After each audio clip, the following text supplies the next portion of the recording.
他把我送进诏狱那天，我肚子里还怀着他的孩子。7年后，我以王妃之身归来，他跪在我面前说爱我，我笑了。谢玄英，你欠我2条命，这辈子下辈子都还不清。1年前，谢玄英把休书甩到我脸上那一刻，我拔下他当年送我的定情金簪，狠狠刺进柳如烟的肚子，亲手把他们偷偷怀上的野种送上了黄泉路。事后，谢玄英亲自把我关进天牢，转头就用8抬大轿把柳如烟迎进了门。新皇帝登基大赦天下的时候，满京城的人都在压住我要怎么报仇雪恨。可我从牢里出来后，直接离开了玉京，彻底消失得无影无踪。他们都以为我死了，给我立了衣冠冢，年年烧纸上香。7年后，2国坐下来和谈，我回到京城祭拜哥哥，没想到碰上了当初恨不得把我弄死的那个前夫。月华，你还活着。谢玄英擦墓碑的手突然停在半空，7年没见，他穿着官服系着玉带，已经是3品的礼部侍郎了，而我穿着粗布衣裳插着素钗，模样完全变了，连名字都改成了外地口音。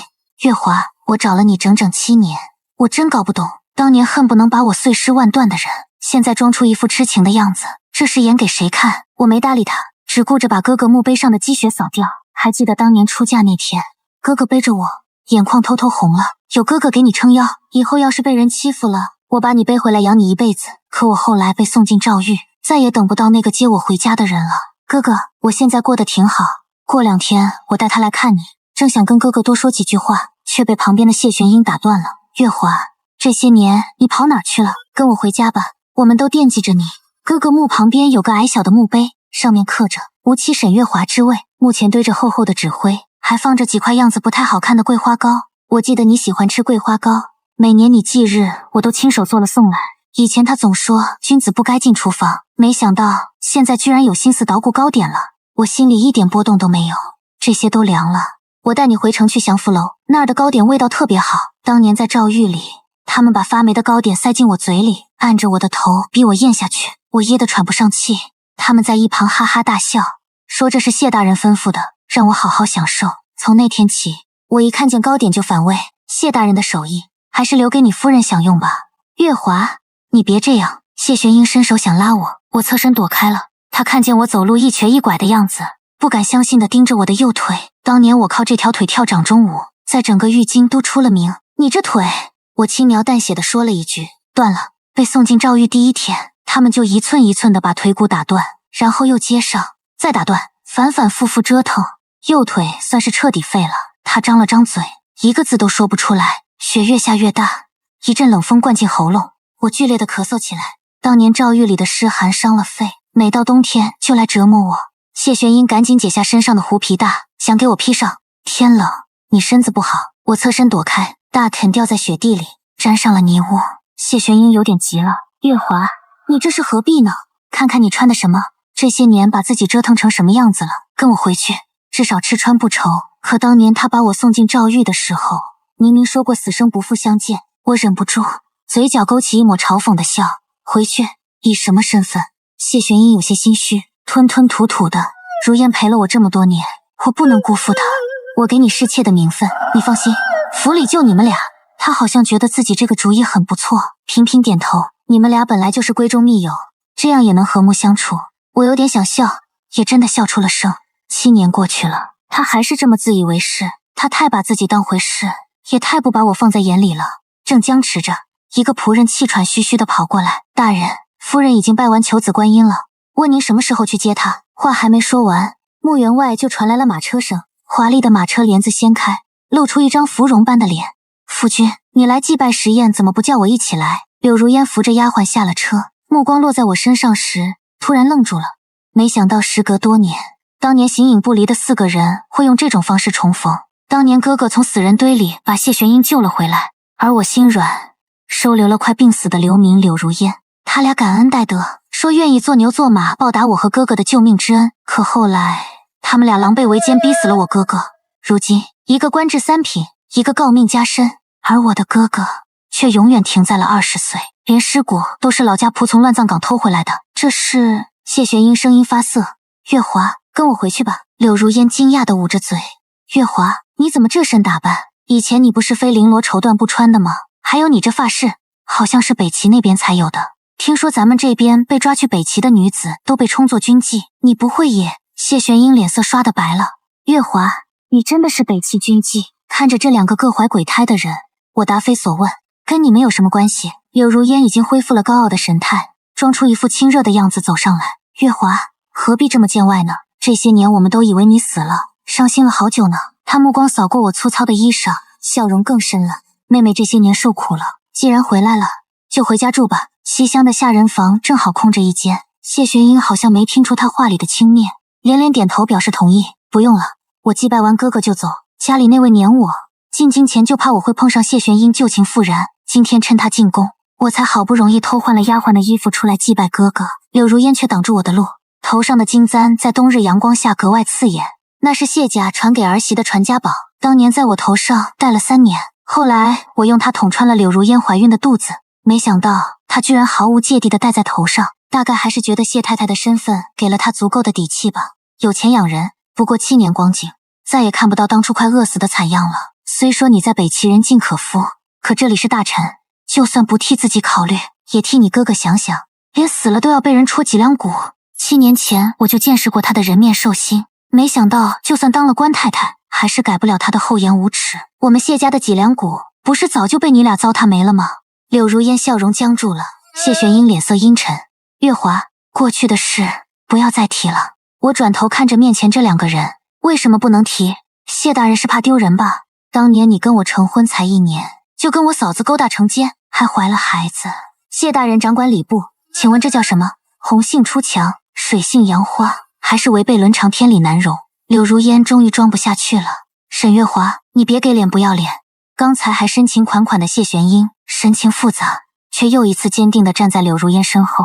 月华，7年前你已经伤了如烟1次，这些年我们一直没孩子，就算一命抵一命，我们孩子的命已经赔给你哥哥了，你还想怎么样？我想怎么样？7年前我就恨不得把他们千刀万剐，现在初心不变，照样恨不得他们万劫不复。我们兄妹和谢玄英、柳如烟也曾有过一段快乐的时光。瘟疫来的时候，人人都怕得不行。谢玄英二话不说，带着我躲进深山，跟我同吃同住，直到我病好了，她却整整瘦了20斤。我们都是没有父母的孤儿，凑到一起到了年纪，我和谢玄英、哥哥和柳如烟双双成了亲。成亲那天，谢玄英呲着大牙笑得像个傻子，她说这辈子绝不负我，总有一天会让我当上风光的诰命夫人。成婚3个月，谢玄英和哥哥随皇家去打猎，恶虎下山，哥哥拼死保护重伤昏迷的皇上，只是战到最后，哥哥被恶虎撕掉一条腿，重伤昏迷不醒。随行的谢玄英冒领了哥哥的功劳，一下子入朝当了官。哥哥9死1生，终于醒过来，后半辈子却只能在床上躺着。谢玄英跪在哥哥床前，指天发誓会替他照顾好这个家。我们以为日子会平静下来，我们4个会永远相亲相爱。可时过境迁，一切都在悄悄发生变化。最先撑不住的是柳如烟。那年年夜饭，柳如烟贪杯多喝了2杯，又哭又笑。她骂哥哥是废人，责问凭什么自己要守活寡。哥哥强撑的笑容终于维持不下去了，我陪他整整喝了1夜冷酒。第2天，他亲手写下了和离书。酒醒后的柳如烟痛哭流涕，说自己酒后胡言乱语，当不得真。他说自己绝不和离，生是沈家的人，死是沈家的鬼。这事最后不了了之，但所有人都知道，我们再也回不到从前了。为了在结婚1周年那天给谢玄英一个惊喜，我偷偷在外面酒楼当了厨娘，只想赚点银子给她打一把锋利的刀。那天我本来已经准备回家了，酒楼老板却说上房有贵客点名要吃我做的东坡肉。老板知道我急着用钱，好心让我亲自去送菜，说不定能得到贵人赏赐。推开门的那一瞬间，我却看见柳如烟衣衫半解挂在谢玄英身上，他们忘情地抱在一起亲吻，疯狂地撞击着。滚出去！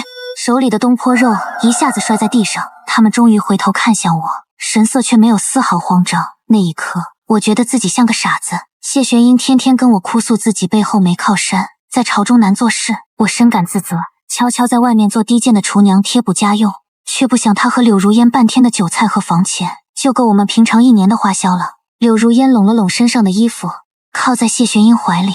你瞪我干什么？要怪就怪你哥哥没用，我是女人，总不能为了个废物守活寡1辈子吧？你该庆幸我找的是阿玄，肥水不流外人田，你撞见了也好，省得我俩还得顾及你的感受。酒楼到底不如家里舒服，我气得浑身发抖，抽出怀里给谢玄英准备的短剑，不管不顾朝他们砍去。还没到跟前，谢玄英护着柳如烟，一脚把我踹倒在地。沈月华，你闹够了没有？地上的碎瓷片深深扎进手心，鲜血染红了地面。恍惚间想起那次瘟疫，我病得睁不开眼。谢玄英握着我的手，哭得泪眼模糊。月华，你生我生，你死我死，原来跨越生死的爱也有便未消失的一天。沈月华，你要是想让你哥哥知道，你大可以继续闹，一句话让我顿时没了脾气。哥哥瘫了，本来就没什么活下去的念头，别人都可以放弃他，我不能不管。我咬碎牙，咽下委屈和愤恨，陪他们演戏，可纸终究包不住火。谢玄英和柳如烟越来越肆无忌惮，闲言碎语传到哥哥耳朵里，他没有吵闹。那晚我们兄妹难得坐下来，平心静气的闲聊。月华，你怪不怪哥哥？要不是哥哥救回谢玄英，也不会。我明白他没说完的话，没有谢玄英，我们就不会这么狼狈不堪。那哥哥怪我收留柳如烟吗？哥哥摇摇头，摸了摸我的头发。哥哥怎么舍得怪我们月华？哥哥只是遗憾没能好好照顾你。那天临走时，哥哥在身后叫了我一声，月华，以后要好好照顾自己。那是哥哥对我说的最后一句话。那夜哥哥用腰带把自己吊死在了床栏上，跪在哥哥的灵堂前。我后悔的想发疯。如果我没收留柳如烟，哥哥不会急于建功立业，就不会被人抢了功劳。其实那晚我听出了他的死意，但卑劣的我却没有阻止。我太痛苦了，可如今血脉相连的哥哥走了，我才后知后觉感到撕心裂肺的痛。所以当谢玄英不顾哥哥尸骨未寒，迫不及待把休书扔给我时，我疯了。月华，就当我对不起你，可如烟怀了我的孩子，我不能让自己的孩子顶着奸生子的名声，这对他不公平。我想自己当时的样子一定很不堪，声嘶力竭。所以呢，对我就公平了。谢玄英不敢看我的眼睛，如烟知书达理，你要是同意，我可以纳你为妾。我笑了，笑着笑着眼泪流下来，看见柳如烟摸着还没显怀的肚子，再回头看看哥哥孤零零的棺椁，我突然生出满腔孤勇，想跟他们同归于尽。于是我拔出金簪，毫不犹豫捅进柳如烟的小腹，连捅3下。谢玄英回过神来，拳拳到肉，把我打倒在地。他们的孩子没保住，而我也被扔进诏狱，求生不得，求死不能。也许是故人重逢，一夜噩梦连连。第二天见我精神不振，北齐王拓跋宏哄了我半天。听说玉京的拍卖会很有名，我让人带你去逛逛，喜欢什么随便买。等我忙完和谈的事，就去找你。北齐护卫把我送到拍卖会，却不想冤家路窄，碰上了柳如烟和谢玄英。玉京的拍卖会，什么时候阿猫阿狗也能进来了？沈月华，没想到你这么不自爱，大白天公然跟北齐士兵勾勾搭搭。柳如烟声音不小，场中众人齐刷刷向我投来鄙夷的目光。谢玄英凑过来，压低声音，从手里抽出银票塞给我。月华，你要是缺钱，我给你，这里不是你该来的地方。我知道你是跟踪我来的，你先回去等着，等我哄好如烟，娶你当平妻。原来他以为我在欲擒故纵，纠缠他。我看都不看他一眼，直接坐到首席。谢玄英盯着我看了很多次，引得柳如烟醋意大发。不一会儿，台上摆出一幅字画，拍卖师说是王羲之真迹。柳如烟立刻坐直身子，攀着谢玄英的手臂，激动不已。阿玄，咱们跟北齐议和重开贸易，要是能得到北齐王看中，就能拿下北齐皮毛的授权。听说北齐王油盐不进，却最在乎自己的王妃。北齐王妃最喜欢收藏王羲之真迹，咱们拍下来送给她怎么样？我抬头看了一眼台上那幅字画，假的。众人不敢相信地看着我，随之发出哄堂大笑。沈月华，你不过是北齐军帐里的一个妓女，凭什么说这幅字画是假的？真的早就被北齐王妃收藏了。大家笑得更厉害了，柳如烟笑得前仰后合。沈月华，一个妓女也敢口出狂言，这里可不是你卖骚的地方。谢玄英脸色也不好看。月华，我都答应娶你当平妻了，你何苦丢人现眼？柳如烟眼中闪过一丝恶毒，这种人怎么配进谢家的门？今天正好是拍卖会，我看不如送上去拍卖，价高者得。也许有人不介意他当过军妓，拍回去当个通房，也不算亏待他。你敢？谢玄英嘴唇动了动，最终还是默认了柳如烟的提议。几个人上前按住我的肩膀。谢玄英，你真要这么做？柳如烟却挡在我面前。贱人，竟敢当着我的面勾引我男人，看我不打死！他高高扬起的手却被人死死抓住。哪来的不长眼的，竟敢对我王妃不敬！拓跋恒不知什么时候出现在我身边，他没穿正式的亲王袍服，只一袭玄色暗纹便服，眉宇间是久居上位的威严。下官见过北齐王，本想发怒的柳如烟立刻偃旗息鼓，惊疑不定地看着我们。沈月华是北齐王妃，怎么可能？拓跋恒把我往身后带了带，动作自然却充满保护意味。怎么，谢夫人有意见？谢玄英扯了扯柳如烟的袖子，躬身回答：不敢不敢，只是我们跟月华是旧识，难免多聊了几句。拓跋恒连正眼都没给谢玄英一个，侧头问我，语气柔和下来：有没有伤着？我摇摇头，心里憋了很久的浊气缓缓吐了出来。拍卖行主事连滚带爬的赶来，额上冷汗直冒，请北齐王恕罪，小人不知王妃驾到，怠慢之处请见谅。拓跋恒目光落在台上那幅引起争议的字画上，听说刚才有人质疑本王的王妃鉴赏真假的眼光，主事腿一软，差点跪下。不敢不敢，王妃慧眼如炬。拓跋恒挑眉，那就是假的。主事汗如雨下，支支吾吾。王羲之，快雪石请帖。真迹，去年北齐平定漠北三部时，作为贡品已经送进王府，此刻正挂在王爷书房。这幅只有形似，神韵全无，是临摹之作，而且临摹的人功力不到70%。拓跋恒嘴角微勾，看向面如土色的柳如烟和脸色青白交加的谢玄英。本王的王妃说是假的，那就是假的。怎么，二位还有高见？柳如烟心里恨透了我，脸上因嫉妒而扭曲。谢玄英更是如遭雷击，他突然意识到自己刚才那些平妻的话有多荒谬可笑，简直像个跳梁小丑。他想挤出个笑容，却比哭还难看。柳如烟冷笑开口：你不过一个番邦的蛮子，有什么资格在这儿撒野？也就你这个蛮人，把一个1000人骑万人跨的娼妓当个宝。他话还没说完，一个清脆的巴掌声响起，谢玄英下了狠劲，柳如烟白皙的脸上巴掌印十分清晰。闭嘴，你想害死我？王爷，他得了失心疯，您见谅。拓跋恒轻描淡写，却话锋一转：见谅，纵容内眷，当众羞辱本王王妃，提议把王妃当货物拍卖，现在又公然指责我王妃连娼妓都不如。谢大人，贵国的礼数，本王今天算是领教了。谢玄英扑通一声跪了下去，柳如烟逞一时口舌之快，回过神来也吓得跟着瘫软在地。王爷息怒。拓跋恒冷笑一声：本王在北齐，律法明文规定，辱及王妃的，轻则鞭打，重则砍头，念在两国和谈在即，死罪可免，活罪难饶。拖出去，各掌嘴50，以儆效尤。至于谢大人，今天的事，本王会如实告知贵国皇上。柳如烟尖叫起来，谢玄英也慌了神，连连磕头。护卫动作利落，捂住两人的嘴，直接把人拖了出去。很快，外面传来清脆响亮的掌塔声和闷哼声，满场寂静，落针可闻。刚才那些鄙夷、嘲笑的目光，早已变成了震惊、敬畏和恐惧。拓跋恒环视一周，最后目光落回我脸上，寒意全消。累了吗？我们回家。好。拓跋恒牵起我的手，坦然往外走。所过之处，人人躬身低头，没一个人敢直视。走出大门，谢玄英和柳如烟的脸已经肿得不成样子。谢玄英目光死死盯着我，坐上马车。拓跋恒小心翼翼地把一枚玉佩放在我手心，玉质不算上乘，雕工也很一般，却是我15岁那年哥哥倾尽所有亲手给我雕刻的。那年新皇登基，大赦天下，我从诏狱里被放出来，除了这枚玉佩身无分文。我想过回去跟他们同归于尽，但那天我没找到机会，蜷缩在破庙里。那晚我梦见了哥哥，他一脸怜爱，抚摸着我的头。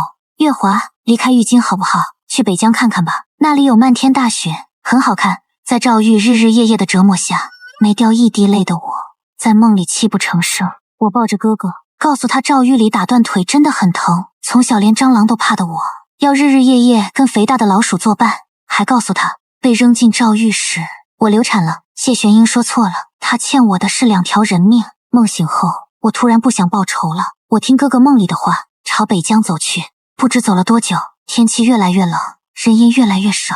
有一天，不幸遇上了北齐的士兵。从前不怕死的我，突然特别害怕。我怕沦为传说中军帐里的娼妓，怕死后得不到哥哥的原谅。正心烦意乱时，听说北齐太子拓跋恒性情暴躁，新来的厨娘做的饭菜不合口味，被拖下去砍了。我想就算被砍头，我也不想沦落风尘。就这样，我自告奋勇当上了拓跋恒的新厨娘。直到看到那些汉人的食谱，菜和菜相生相克，我心里大概明白拓跋腾为什么喜怒无常，性情暴躁了。从前哥哥瘫痪在床，我费尽心思做吃的哄他开心，想不到有朝一日，那些本事又一次救了我。我偷偷替换了里面相克的食材。3天后，拓跋恒亲自召见了我。从此，他把我留在身边，给我最高的礼遇。他身上有一半汉人血统，因此招人嫉恨。我们俩像默契的搭档，直到有一天，他身陷狼群，我凭着一腔孤勇点燃了草原，救了他，也让自己陷入险境。那晚他发动了宫变，血流成河，他亲自从水牢里把我抱出来，宣布我是他的王妃。新婚当晚，我拿出哥哥留给我的玉佩当定情信物，从此玉佩再没离开过他身边，直到后来领兵打仗，玉佩不小心挡了一箭，碎裂了。听说玉京的玉将手艺出众，他竟然答应了和谈。第二天皇上设宴，宴请我们北齐，酒喝到一半，我起身出去更衣，没想到谢玄英竟跟了出来，他抓着我的手，情真意切。月华，我知道你不是自愿伺候北齐王的，你要不是对我念念不忘，又怎么会跟着回玉京？我知道你忘不了我，这些年我也没忘记你。趁着今夜防卫松懈，我带你离开这里，去一个没人认识我们的地方。我甩开他的手，后退一步。谢大人，你越界了。我看着眼下发青的他，你凭什么认为我会放着堂堂北齐王妃不当，跟你亡命天涯？你口出狂言，妄想带我走，就不怕北齐踏平中原？谢玄英眼中闪过一丝犹豫，随即更加坚定。我管不了那么多了。这些年我常常梦到石燕责怪我没照顾好你，常常后悔当年把你送进诏狱。月华，我后悔了。我冷冷打断他，谢大人，你后悔关我什么事？你要再骚扰我，我喊侍卫了。谢玄英嘴唇动了动，最终塌了肩膀，消失在夜色中。我不知道拓跋恒是不是知道了我跟谢玄英见面的事。那天晚上他特别卖力，折腾了4、5次才停下。恍惚间，他轻咬我耳朵，低声呢喃：月华，这辈子你都是我的。第二天一早，我是被打斗声惊醒的。院子里，拓跋恒竟然和谢玄英扭打在一起。这里是会馆，我不知道谢玄英发什么神经，匆忙跑出去，挡在他们中间。拓跋恒立刻收了手。谢玄英的剑堪堪停在我脸前。月华，你护着他。我明白他为什么破防。当初还没成亲时，我们被乞丐包围，看见他被打伤，我疯了一样抡着棍子。他见过我奋不顾身爱他的样子，自然接受不了我的这份爱再给别人。刀剑掉在地上，发出刺耳的响声。是他先动手的，我只是想给你送点东西。他从袖子里掏出一包桂花糖。从前我特别喜欢桂花的香味，爱喝桂花茶，爱吃桂花糕，还喜欢桂花糖。每到金秋10月，哥哥和谢玄英都会爬上桂花树，亲手给我采好多桂花。那时我站在树下，仰头望着他们，笑得肆无忌惮。我要吃一辈子的桂花糖。后来我牙齿因为吃多了桂花糖疼得厉害，哥哥明令禁止我再吃糖，只有谢玄英会偷偷通过娇握的手递给我一颗解馋。可是后来他爱上了哥哥的妻子柳如烟，他厌倦了桂花的香甜，他喜欢上了柳如烟喜欢的清和和苦涩的莲子。现在这样又算什么？见我没反应，谢玄英偷偷看着我。我每年都采桂花，就等你回来。眼看拓跋恒又要吃醋，我厉声打断他：谢大人，我早就腻了桂花味。诏狱里，他们把腐烂的桂花掺进发馊的饭菜，按着我的头逼我吞下去。诏狱日日夜夜的折磨中，就连记忆里的桂花都成了噩梦。谢玄英失魂落魄地逃离会馆。拓跋恒像个吃到糖的孩子，抱着我傻笑。笑什么？我媳妇向着我，我高兴。谢玄英回头看着相拥的2个人，心里像空了一个洞，灌着冷风。谢家本是世家大族，因犯错被株连9族，他只是谢氏旁支，混在军中。那场战役，他眼看就要被敌军刺死，是沈时宴冲过来救了他一命。从此，他和沈时宴称兄道弟，直到沈时宴带他回玉京，他见到了沈月华，他笑盈盈的给他们俩缝了一样的衣裳鞋袜，针脚细腻，带着桂花香的衣服裹住了他，也温暖了他。他想着，要是以后能娶她为妻，一定一辈子对她好。可后来，他冒领了沈时宴的救驾功劳，虽然沈时宴一再表示没关系，他却被这份恩情压得喘不过气。直到他和柳如烟喝醉酒滚到一起，他们同病相怜，都是受过沈家兄妹恩惠的人。他卑劣的想，不止自己忘恩负义，他以为自己终于解脱了。但7年日日夜夜，他无数次梦到沈家兄妹，就连现在谢府的位置，都是在原来沈家位置上拆了重建的。那个待他真心的兄弟沈时宴，已经成了一捧黄土。那个满心满眼都是他的沈月华，也另归他人。他推开门，柳如烟正坐在梳妆镜前，仔细端详着那张脸。谢郎，我的脸会不会留疤？谢玄英只觉得无趣极了。柳如烟心里向来只有自己，她不懂他的愧疚和后悔。我不知道他俩经历了怎样的分崩离析。我怀孕了，拓跋恒特别紧张，只想尽快结束和谈，带我回北疆。2天后，两国终于达成和谈。庆功宴上，柳如烟坐在最末等席位，满眼嫉恨地看着我。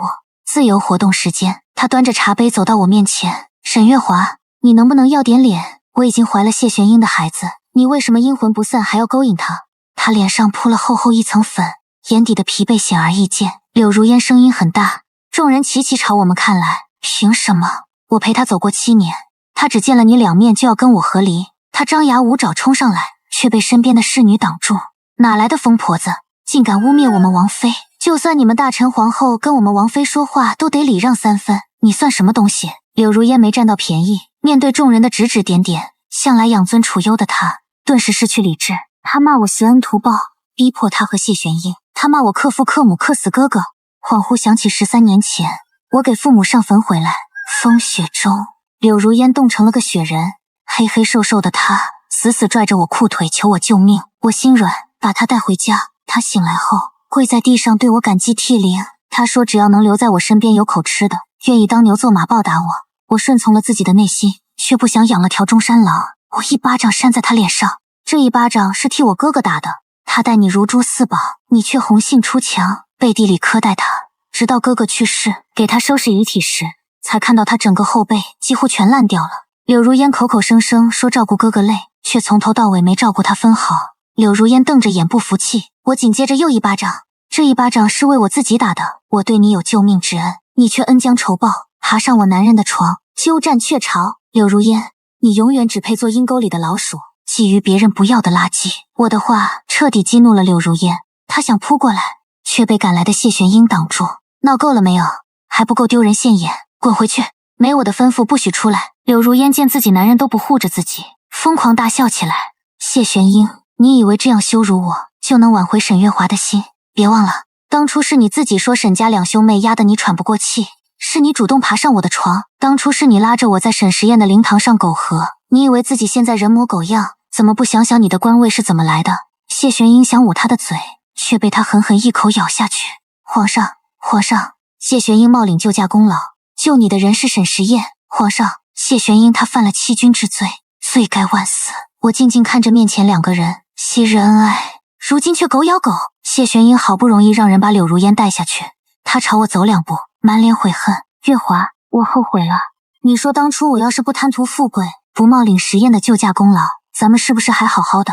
要是我好好待你，拒绝了柳如烟的勾引，咱们是不是已经儿女成群了？他想碰我，我却侧身躲开。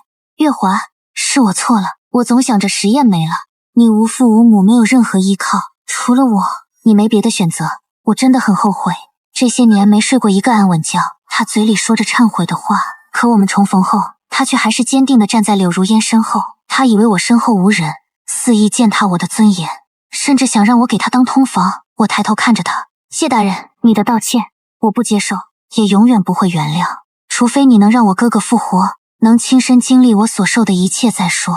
离开玉京前1天，谢玄英又找上门来。月华，你真的打算离开玉京？我把柳如烟休了，我心里一片平静。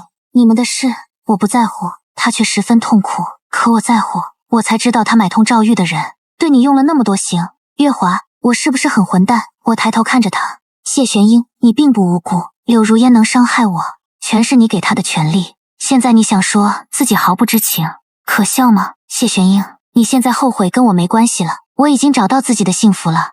拓跋恒虽然醋意十足，却还是乖乖站在一旁等着我。谢玄英，你把我送进赵狱时，我怀孕了，孩子是活活被打掉的，所以你欠我的不止1条命。谢玄英，这辈子下辈子下下辈子，我都不会原谅你分毫。等我和拓跋恒快到北疆时，收到飞鸽传书，大臣3司会审，谢玄英冒领救驾功劳，这些年贪赃枉法，判斩立决。柳如烟本应连坐，但鉴于谢玄英已经写了休书，被逐出谢家门，沦为乞丐。每个人的人生轨迹好像又都回到了起点。我抬起头，看着草原草色枯黄，有雁阵南飞。哥哥，你看到了吗？善良从来不是错，辜负真心忘恩负义才是罪不可赦。风吹过松林，像叹息，像低语。拓跋恒默默站在身后，把大梯披在我肩头。夫君，我想回家了，咱们回去吧，那里有长河落日，有联营号角，有跟我们一样善良的人。好，他握紧我的手，掌心粗糙温暖。转身之际，忽然有只白蝶偏偏落在我掌心，翅膀轻颤，像当年哥哥屈指弹我额头，笑骂小哭包，泪落进土里。蝴蝶振翅，飞向湛蓝青天。永昌10年春，边关校场练兵声震天。我抱着女儿坐在土岗上，她咿呀学语，忽然伸手指向远方，娘，大鸟。晴空下，一只苍鹰掠过苍穹，我亲吻它额头，不是鸟，是鹰。它歪着脑袋，是舅舅变的雄鹰吗？草原传说，英勇善良的人死后会变成雄鹰，世世代代守护他们在乎的人，风骨铮铮，永悬天际。全文完。